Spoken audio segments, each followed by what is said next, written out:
YouTube channel खुशी blog बनाने में आप सभी का स्वागत है। उम्मीद है दोस्तों आप सब स्वस्थ और मस्त और अपने कामों में व्यस्त होंगे। तो आज है दिन संडे और यहाँ पर मेरे हस्बैंड ड्यूटी जा चुके हैं और यहाँ पर सी मेरी बेटी और मैं अपने घर की आधी क्लीनिंग कर चुकी हूँ।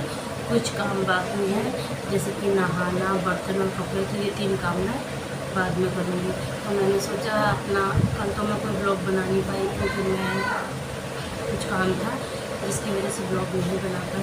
तो मैंने सोचा कि आप अभी बैठकर मैं ब्लॉग बना लेती क्योंकि इस समय मेरी बेटी भी सोई है और मेरे हस्बैंड भी ड्यूटी जा चुके हैं, तो अब मुझे कोई टेंशन नहीं है, जिससे मैं शांति में बड़े आराम से ब्लॉग बना सकती हूँ। दोस्तों एनिवर्सरी सेलिब्रेट करने के बाद में ये एनिवर्सरी तो खूब अच्छे से मन गई और कभी सोचा नहीं था कि इस तरह से भी अपनी यूट्यूब फैमिली के साथ भी अपनी एनिवर्सरी मनाऊंगी।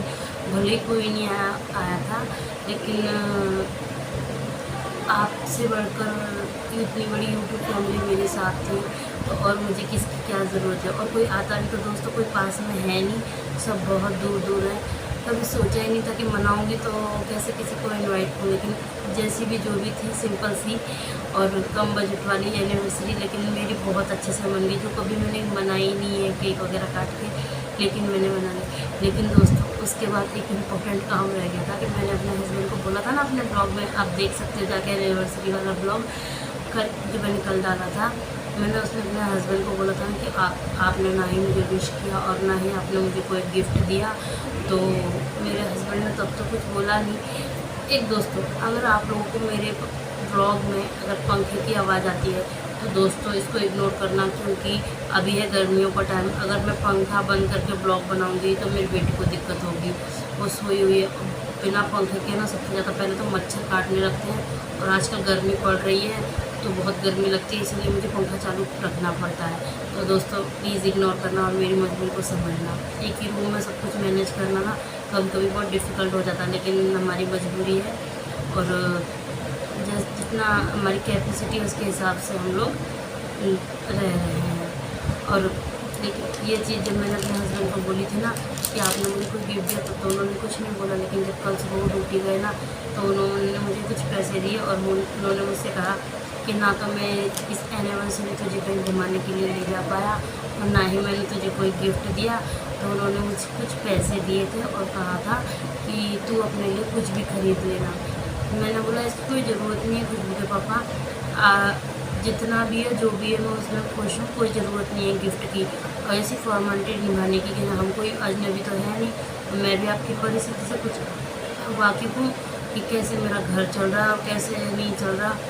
तो कुछ लोगों को तो ये लगता होगा कि शहर में रह रहे हैं भाई बहुत पैसा है। भाई जी सोच के देखना, किसी को आज जो परमानेंट जॉब करते हैं उनकी सैलरी कितनी है और जो सरकारी जॉब करते हैं उनकी एक हम हेल्पर की ज़िंदगी उसकी पेमेंट कितनी है, आप ज़रा हिसाब लगा लेना तो आपको पता चल जाएगा।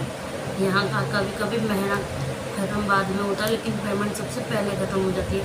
लेकिन दोस्तों इसके बावजूद भी मेरे हस्बैंड ने मुझे कुछ पैसे दिए थे और कहा था तुझे जो लेना है जैसे लेना है जाके ले लेना। मैं ये नहीं चाहता कहने के लिए कि पहले की बात कुछ और थी और अब मेरे हस्बैंड मुझे कुछ नहीं दे पा रहे। तो दोस्तों ऐसा कुछ भी नहीं था। जैसे वो मेरे लिए पहले करते थे वैसे ही उन्होंने इस बार किया और उन्होंने मुझे पैसे दिए थे शॉपिंग करने के लिए, जिससे मैंने तो अपने लिए शॉपिंग की ही, मैंने उनके लिए भी शॉपिंग की।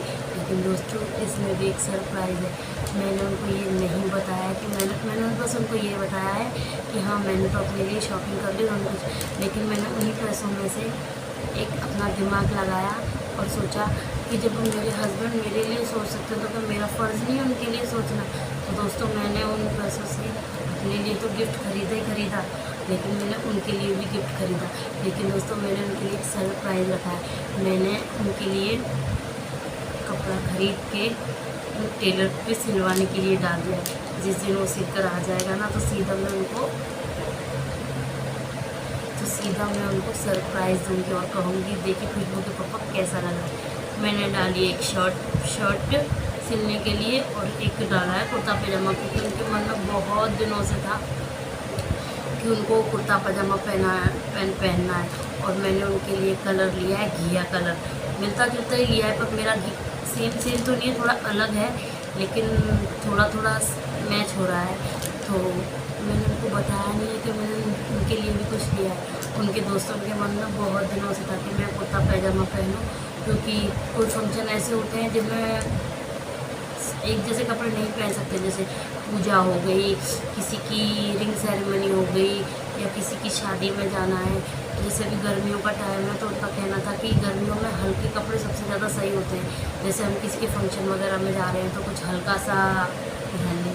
तो उसके हिसाब से मैंने उनके लिए कुर्ता पैजामे का कपड़ा ख़रीदा था, जो मैंने सिलने के लिए डाल दिया। और एक उनको उनके लिए शर्ट सिली, जो कलर मुझे बहुत पसंद आया था, उनके लिए मैंने लेके डाल दिया है सिलने के लिए। लेकिन दोस्तों, मैंने कल दुकान से ख़रीदा और वहीं चुपचाप डाल दिया। मैंने आप लोगों को भी नहीं दिखाया, मैं आप लोगों को भी सरप्राइज दी, लेकिन मैंने सोचा आप लोगों को बता दूँ। और मैं अब आपको दिखाती हूँ अपना गिफ्ट। अब मैं आप लोगों के सामने अनबॉक्सिंग करूँगी, जो मेरे हस्बैंड की तरफ से मेरे लिए, चाहे उन्होंने मुझे पैसे दिए हो चाहे कुछ हो, मैंने उनके पैसों से कुछ ख़रीदा तो मेरे लिए तो वो गिफ्ट ही होगा। तो अभी मैं अपना वाला तो आपको ज़रूर दिखाऊँगी। तो दोस्तों देखिए मैंने अपने लिए क्या ख़रीदा है, अभी मैं आपको कहूँगा शुरू करती हूँ। मैंने बस अपने हस्बैंड को दिखाया है और किसी को नहीं दिखाया, और सोचा अपनी यूट्यूब फैमिली को ये दिखा देती हूँ। तो मैंने अपने लिए ख़रीदा है ये सूट, देखिए दोस्तों कैसा है। आई होप आप लोग को पसंद आएगा। सिंपल सा ही गर्मियों के हिसाब से, जो मैं आराम से पहन पाऊँ। ये भी दोस्तों पैकेट मैंने खोला नहीं है, तो आप देख सकते हैं, है ना, उनसे मिलता जुलता ही है, सेम सेम सा है। देखिए दोस्तों पास ये इसकी डिजाइन है ऊपर वाली, मैं आपको खोल के दिखाती हूँ।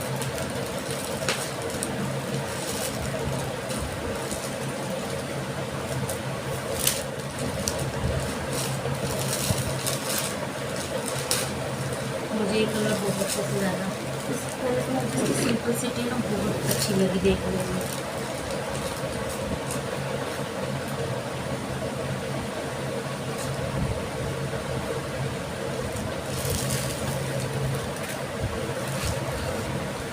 देखिए दोस्तों ये ऐसे, ये है सलवार का कपड़ा, ये इसी में पहने।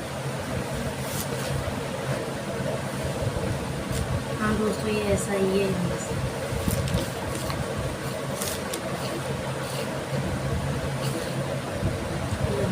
इसका गला है दोस्तों, कितना सुंदर है। सिंपल ही है, लेकिन मेरे लिए बहुत ख़ास है, क्योंकि ये भी मेरी एनिवर्सरी का तोहफा है। और दोस्तों एक चीज़ है, मुझे इसका दुपट्टा बहुत अच्छा लगा है, सिंपल सा है लेकिन बहुत यूनिक है। देखिए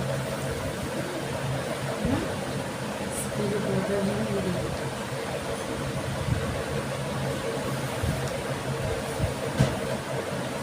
मुझे बहुत अच्छा लगा, क्योंकि हर बार की तरह कुछ भी सही मेरे हस्बैंड की तरफ से मुझे गिफ्ट मिल ही गया। और मैंने उन्हीं पैसों में से दोस्तों, मैंने बहुत हिसाब से और बहुत दिमाग लगाकर उन्हीं पैसों से 2 गिफ्ट खरीदे, एक मेरे लिए एक मेरे हस्बैंड के लिए, क्योंकि एनिवर्सरी तो हम दोनों की थी ना। तो दोस्तों जब एक हस्बैंड वाइफ एक दूसरे को समझ सकते हैं, हस्बैंड एक वाइफ को समझ सकता है, तो एक वाइफ का फ़र्ज़ भी बनता है अपने हस्बैंड को समझने के लिए। और दोस्तों एक चीज़ और, बहुत दिनों से मैं न्यूज़ में, टीवी पर, मोबाइल पर एक चीज़ देख रही थी, बागेश्वर धाम बागेश्वर धाम बागेश्वर धाम, मतलब चलता है ना कोई खबर हमारे, जिसको हम बार बार देख रहे हो, तो उसका इफेक्ट हमारी ज़िंदगी में बहुत पड़ता है। तो मैं इन चीज़ों के बारे में बहुत सोच रही थी, क्या सच में ऐसा होता है, ये जो लोग जा रहे हैं, जो अपनी अर्जी लगा रहे हैं, क्या सच होती, मन में शक नहीं है दोस्तों। देख रही थी तो सोच रही थी शायद ये सच होता होगा। तो उसको देखने के बाद जब मैंने देखा ना, तो रात को मैंने सपना देखा कि मैं बागेश्वर धाम पहुंच चुकी हूँ, और मैंने वहाँ जाकर बागेश्वर धाम में जाके अपनी अर्ज़ी लगाई है, मेरे दर्शन हो चुके हैं।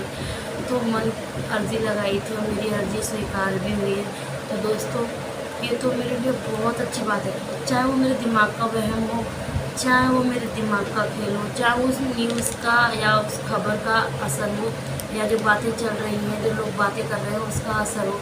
लेकिन मेरे दिमाग पर वो ऐसे असर हुआ, कल रात को मैंने वो ही सपना देखा जो मुझे, मैं तो कहती हूँ चाहे वो मेरे दिमाग का वहम है, लेकिन मैं बहुत खुश हूँ। क्योंकि चलिए असल ज़िंदगी में तो ना जा पाई, तो पर कहते हैं ना, जब मैंने उनका एक एड न्यूज़ देखी थी जिसमें वो बोल रहे थे कि ज़रूरी नहीं है कि आप यहीं पर आएँ और अब दर्शन, किसी किसी की मजबूरी होती है जो नहीं जा पाता, तो मेरी इसमें से एक मजबूरी समझ लीजिए, क्योंकि मेरे हस्बैंड को टाइम नहीं मिलता तो मैं नहीं जा पाती हूँ। तो दोस्तों ये समझ लीजिए कि भगवान ने चाहे सपने में ही सही बागेश्वर धाम सरकार के मुझे दर्शन तो हुए, और पता नहीं असल ज़िंदगी में कब मुझे वो मौका मिलेगा जब मैं वहाँ जा पाऊँगी और उनके दर्शन कर पाऊँगी। तो मैं तो उनसे कहूँगी, हे बागेश्वर हे बागेश्वर धाम गुरु जी, जो भी सरकार जो भी है, उनके बारे में मैं ज़्यादा नहीं जानती हूँ, लेकिन आपने घर बैठे और सपने में ही सही मुझे दर्शन दिए, तो मैं बहुत खुश हूँ और मैं हाथ जोड़कर आपसे टिक बनाए रखना। तो दोस्तों अगर आपको आज का ब्लॉग पसंद आए तो लाइक शेयर कमेंट करना ना भूलें, और एक प्यारी सी कमेंट ज़रूर करना। और दोस्तों हमारे ब्लॉग को पूरा एंड तक ज़रूर देखना और हमें ढेर सारा प्यार देना। इसी के साथ आज के ब्लॉग का करते हैं यहीं पर एंड।